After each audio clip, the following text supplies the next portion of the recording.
Now my job is a very difficult one. How do you introduce a person that everyone already knows?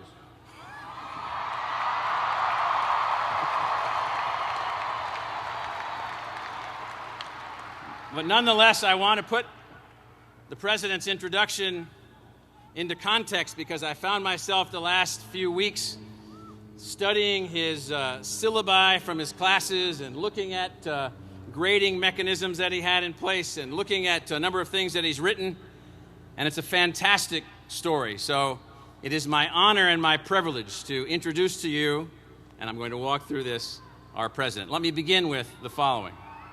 Wait. Hold on. Let me walk through why the President's visit here is so important for this institution, for this state, and for our country. Barack Obama is a man of intellect devoted to the common good, which is a rare thing, a rare thing.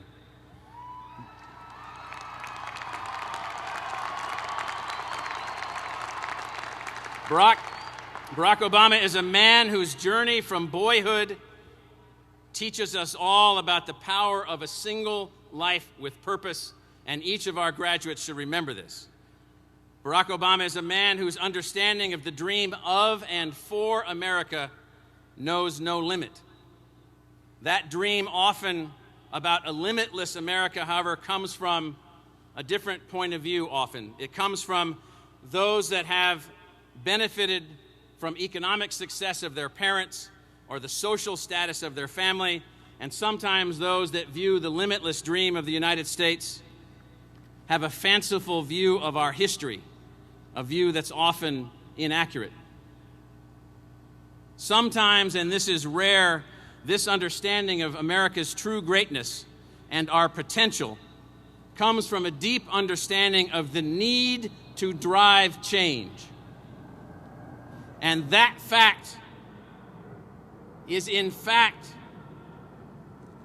America as the statement of change itself.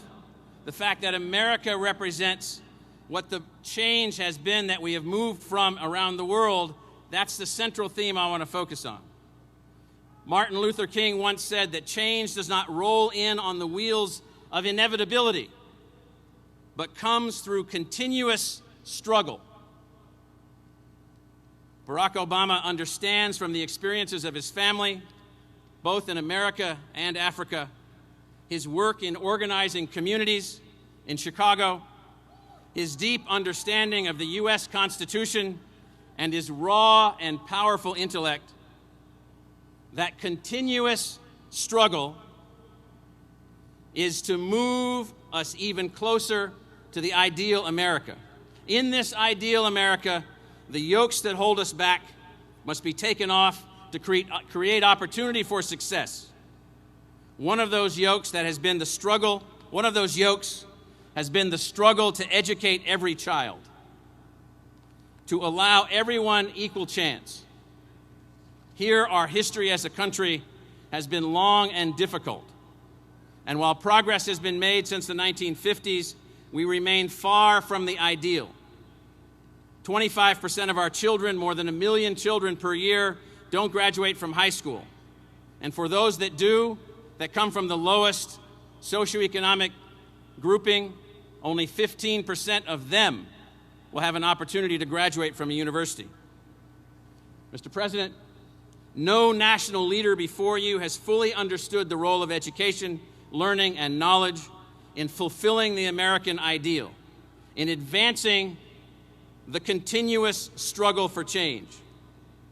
In studying your life and your achievements as a community organizer, constitutional law professor, and a statesman, I can see your fantastic awareness of the enigma of our present America. How is it that we have changed so much and yet have so much further to go? You realize that our Constitution, and thus our civil rights, our voting rights, and our right to be educated is not a static thing, but in fact is a constantly evolutionary ideal. It is this evolutionary process that you see change as essential to our life, to our future as Americans. You see an America where all children graduate from high school and most go on to college at some level. In this change process, you see an America where every talent can be tapped and every dream has real potential. Mr. President, you have already taken many bold steps to improve our nation and to move us forward. You have changed, I believe, already how we conceive education. Education is now a national civic duty. It is not a privilege, it is a civic duty.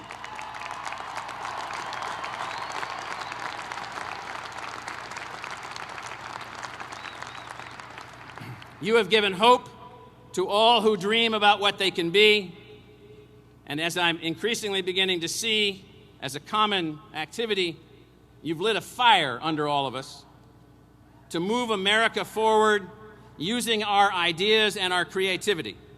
Mr. President, we feel that fire. We share your drive for change. We've heard your speech before Congress, saw you driving us closer to the ideal, the better America, your expansion of Pell Grants, your goals to educate all of America, your drive to have a great college education, not just a college education, but a great college education to all who work hard. We hear you, we join you. In fact, we join you by today committing to you and to the people of Arizona that we will continue building ASU as an egalitarian center for advanced teaching and learning. And we commit to you also that no Arizona student will be left out of this institution and what we have to offer because of his or her family's income.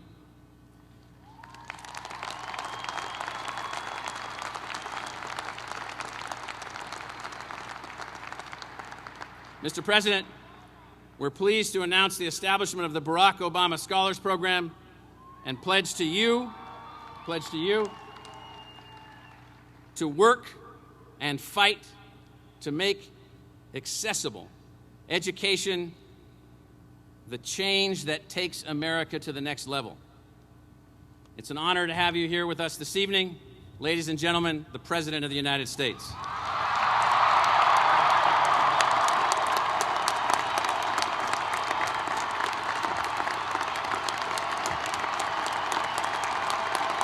Thank you.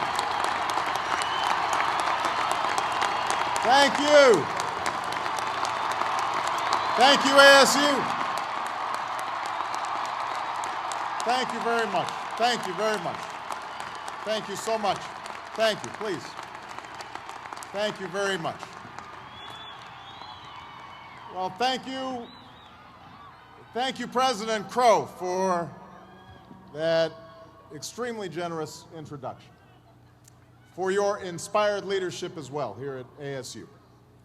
I want to thank the entire ASU community for the honor of attaching my name to a scholarship program that will help open the doors of higher education to students from every background.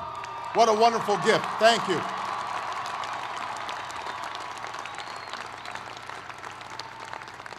That notion of opening doors of opportunity to everybody, that is the core mission of this school. It's the core mission of my presidency. And I hope this program will serve as a model for universities across this country. So thank you so much.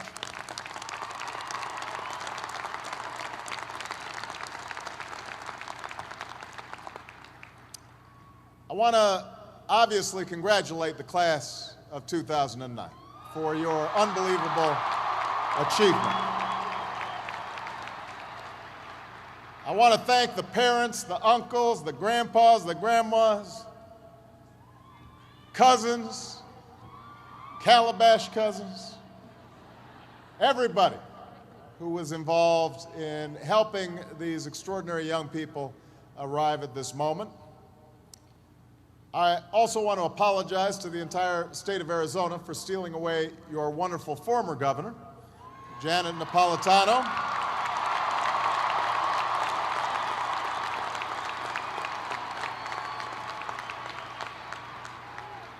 But you've got a fine governor here, and I also know that Janet is now applying her extraordinary talents to serve our entire country as the Secretary of Homeland Security, keeping America safe, and she's doing a great job.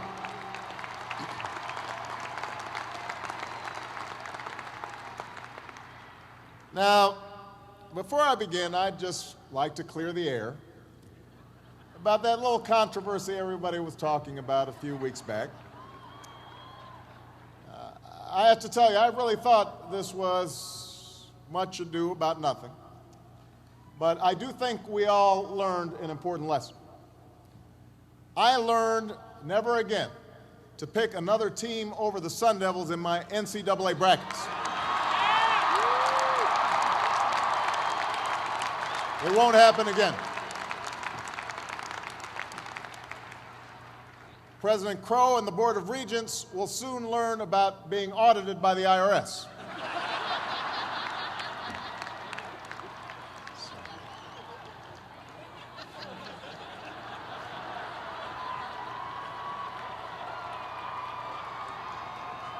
Now, in all seriousness, I come here not to dispute the suggestion that I haven't yet achieved enough in my life.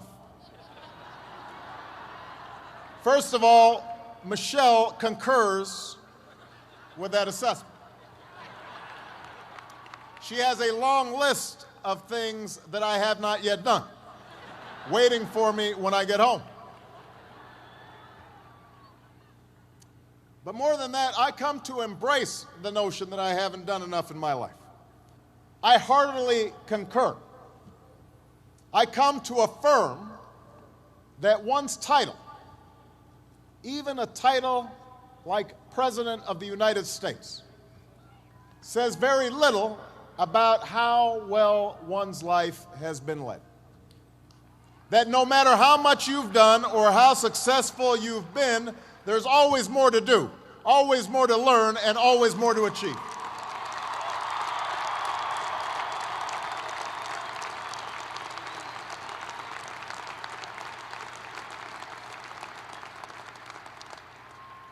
And I want to say to you today, graduates, class of 2009, that despite having achieved a remarkable milestone in your life, despite the fact that you and your families are so rightfully proud, you too cannot rest on your laurels. Not even some of those remarkable young people who were introduced earlier. Not even that young lady who's got 4 degrees getting today. You can't rest. Your own body of work is also yet to come. Now, some graduating classes have marched into this stadium in easy times, times of peace and stability, when we call on our graduates simply to keep things going and don't screw it up. Other classes have received their diplomas in times of trial and upheaval, when the very foundations of our lives, the old order, has been shaken. The old ideas and institutions have crumbled, and a new generation is called upon to remake the world. It should be clear to you by now the category into which all of you fall. For we gather here tonight in times of extraordinary difficulty for the nation and for the world. The economy remains in the midst of a historic recession, the worst we've seen since the Great Depression. The result in part of greed and irresponsibility that rippled out from Wall Street and Washington as we spent beyond our means and failed to make hard choices.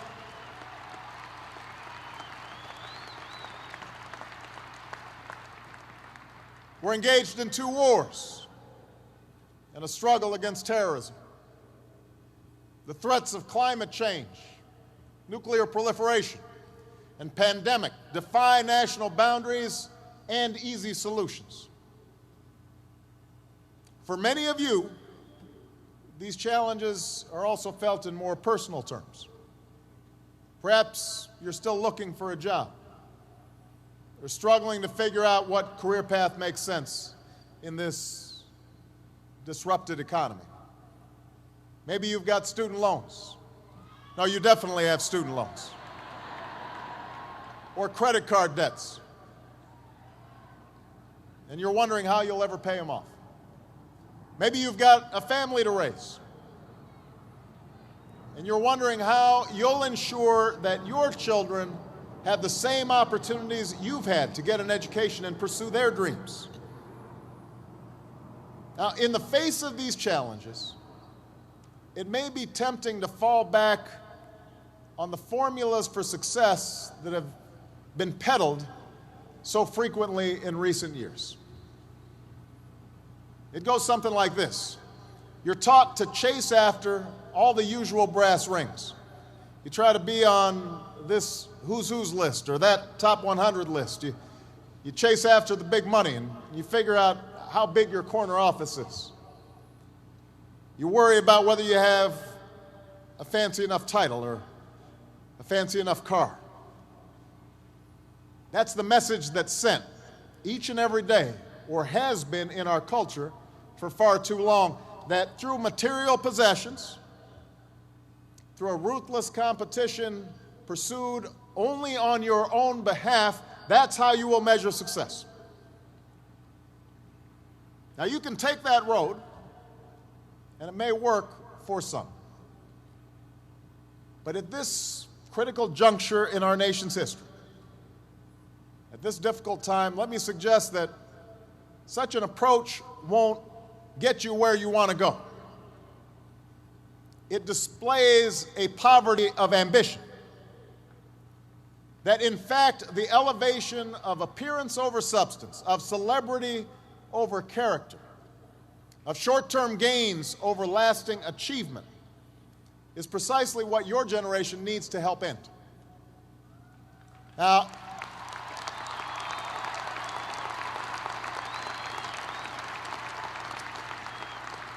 ASU, I want to highlight two main problems with that old, tired, me-first approach to life. First of all, it distracts you from what's truly important. And it may lead you to compromise your values and your principles and your commitments. Think about it. It's in chasing titles and status, in worrying about the next election, rather than the national interest and the interests of those who you're supposed to represent, that politicians so often lose their ways in Washington. They spend time thinking about polls, but not about principle. It was in pursuit of gaudy short-term profits and the bonuses that came with them that so many folks lost their way on Wall Street, engaging in extraordinary risks with other people's money.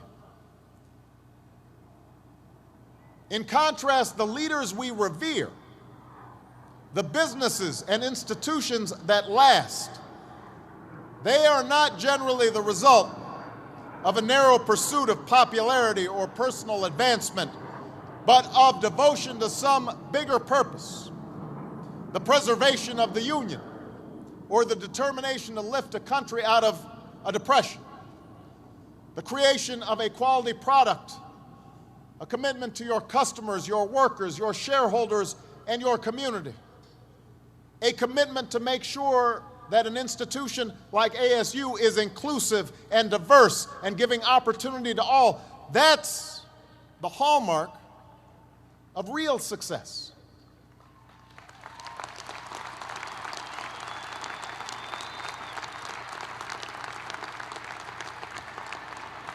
That other stuff, the trappings of success, may be a byproduct of this larger mission.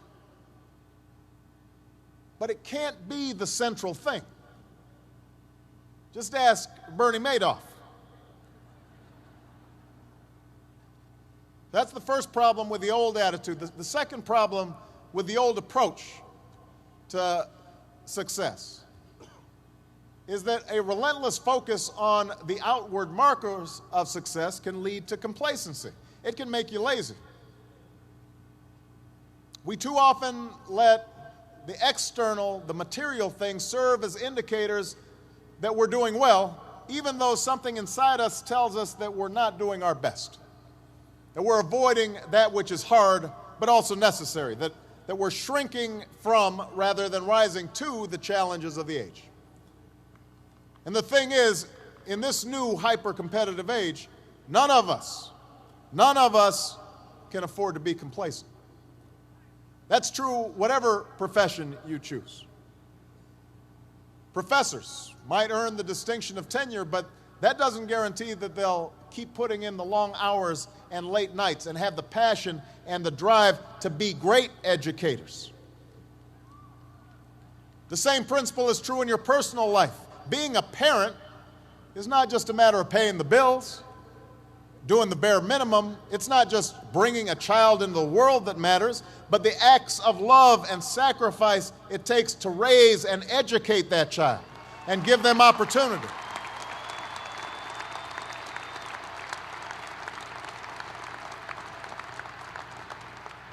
It can happen to presidents as well. If you think about it, Abraham Lincoln and Millard Fillmore had the very same title. They're both presidents of the United States. But their tenure in office and their legacy could not be more different. And this is not just true for individuals, it's also true for this nation. In recent years, in many ways, we've become enamored with our own past success, lulled into complacency by the glitter of our own achievements. We've become accustomed to the title of military superpower, forgetting the qualities that got us there, not just the power of our weapons, but the discipline and valor and the code of conduct of our men and women in uniform.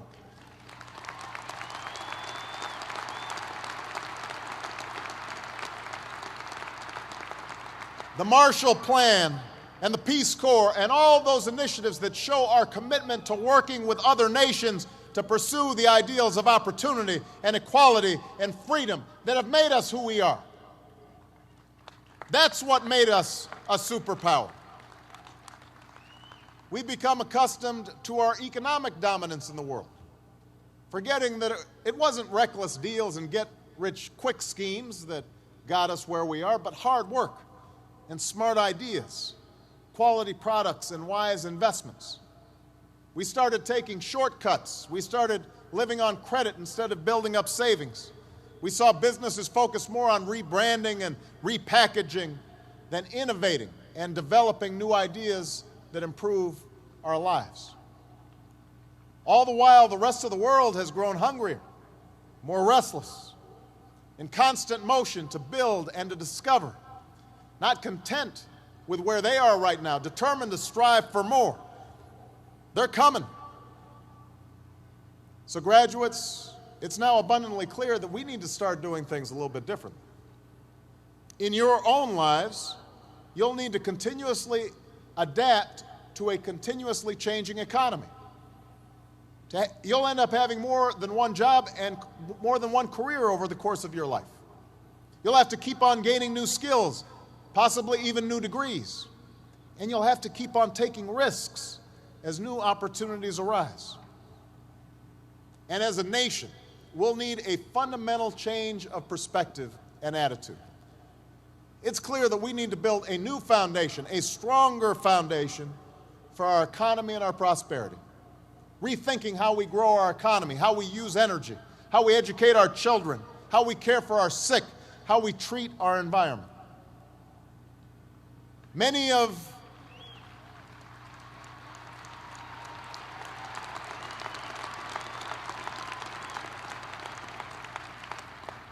our current challenges are unprecedented. There are no standard remedies, no go-to fixes this time around. And class of 2009, that's why we're going to need your help. We need young people like you to step up. We need your daring, We need your enthusiasm. We need your energy. We need your imagination. And let me be clear, when I say young, I'm not just referring to the date of your birth certificate. I'm talking about an approach to life, a quality of mind and a quality of heart, a willingness to follow your passions, regardless of whether they lead to fortune and fame, a willingness to question conventional wisdom and rethink old dogmas, a lack of regard for all the traditional markers of status and prestige, and a commitment instead to doing what's meaningful to you, what helps others, what makes a difference in this world.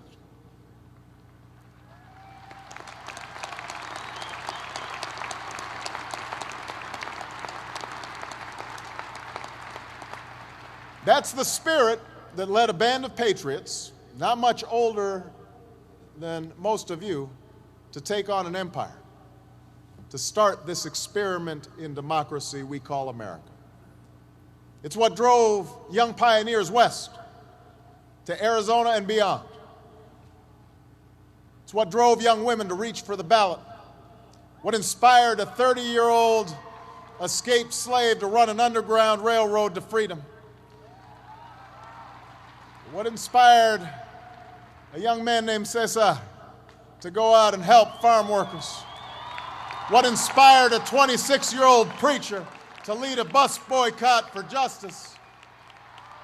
It's what led firefighters and police officers in the prime of their lives up the stairs of those burning towers, and young people across this country to drop what they were doing and come to the aid of a flooded New Orleans.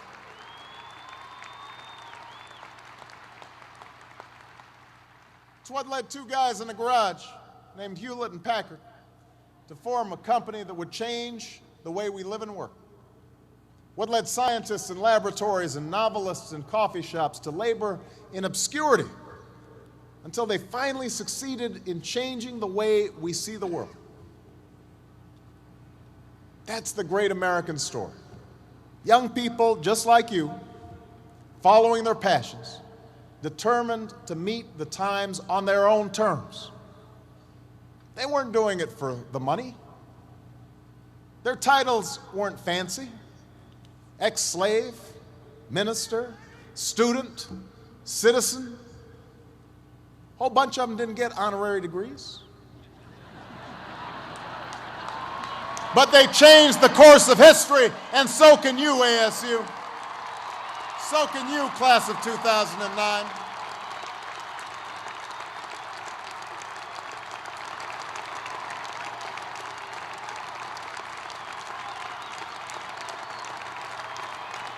So can you. With a degree from this outstanding institution, you have everything you need to get started. You've got no excuses. You have no excuses not to change the world. Did you study business? Go start a company. Or why not help a struggling non-for-profit find better, more effective ways to serve folks in need?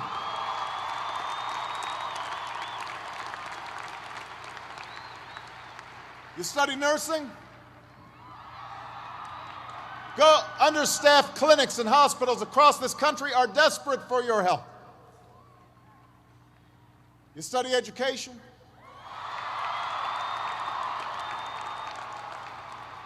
Teach in a high-need school where the kids really need you. Give a chance to kids who can't get everything they need maybe in their neighborhood, maybe not even in their home, but we can't afford to give up on them. Prepare them to compete for any job anywhere in the world.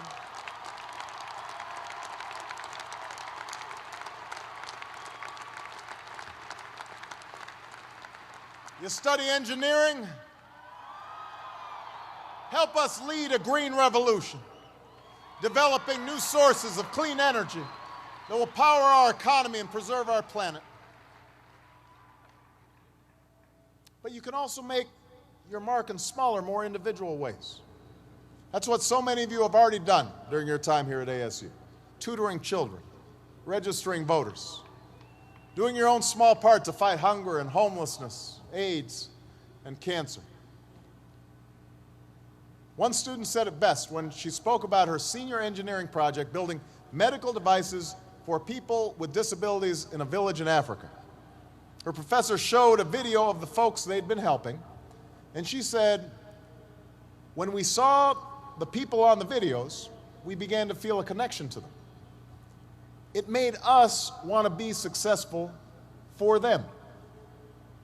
Think about that. It made us want to be successful for them. That's a great motto for all of us. Find somebody to be successful for. Raise their hopes. Rise to their needs. As you think about your life after graduation, as you look into the mirror tonight after the partying's done,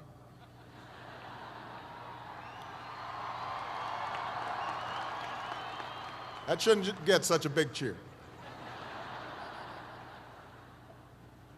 You may look in the mirror tonight and you may see somebody who's not really sure what to do with their lives. That's what you may see, but a troubled child might look at you and see a mentor. A homebound senior citizen might see a lifeline. The folks at your local homeless shelter might see a friend. None of them care how much money is in your bank account or whether you're important at work or whether you're famous around town. They just know that you're somebody who cares, somebody who makes a difference in their lives. So class of 2009, that's what building a body of work is all about.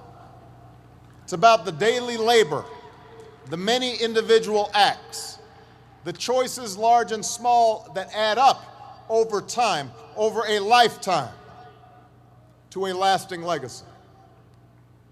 That's what you want on your tombstone.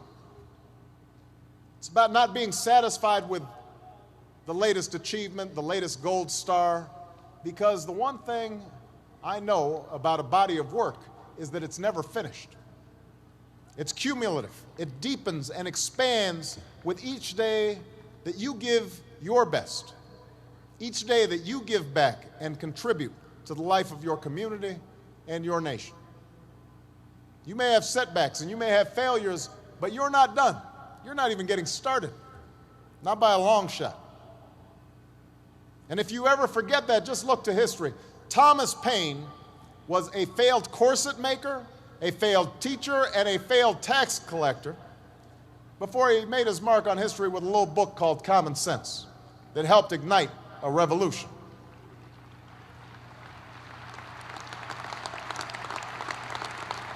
Julia Child didn't publish her first cookbook until she was almost 50.